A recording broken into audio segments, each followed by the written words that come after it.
So if you're anything like me, I have probably an overabundance of thrifted frames sitting around. So I decided to go ahead and make some fun patriotic artwork. This here is a printable that I got on Etsy, and I had used that frame when I had them on my stairs last year. And this frame, when I thrifted it, it was brown. I painted it red probably last year. I just have never found the right artwork or anything to put in it, so now's the time. This particular frame does not have glass, so I'm just going to Mod Podge this onto this fabric here.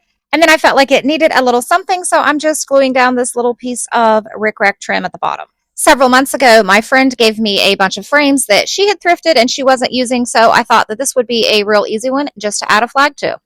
And these are pretty much that simple. You are just adding a flag that you can purchase at the store for $1, $2, and just making it your own.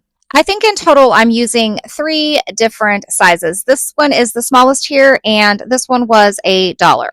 There are endless possibilities on how you can make these. This here I'm just taking a piece of fabric that I already had, gluing it down, and then I also save mats. So sometimes I might buy a picture at the thrift store and it has a mat that I'm not using. Well, I save all those. And then I just added 2 strips of ribbon to the top and bottom. And don't worry if your frames are scratched up. This one here, I'm just taking a Sharpie to cover up those scratches. Now, if you want a more aged, primitive looking flag, you can soak your flags in coffee or tea. And then while it's still wet, you can take cinnamon. In this case, I'm using pumpkin pie seasoning because that's all I could find, and just rub it in there to grunge it up just a little bit.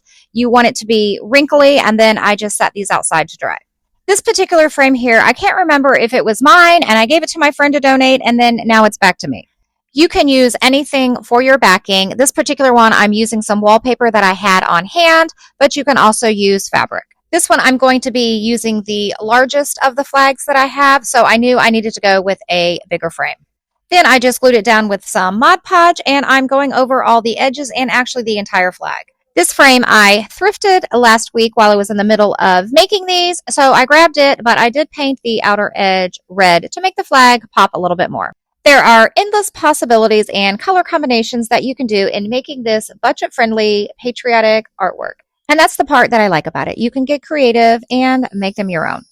And believe it or not, this is a DIY that my husband said he would actually hang a few of these in his office. This one here was a little more time consuming, and I posted a reel yesterday as to how I made this using fabric and ribbon.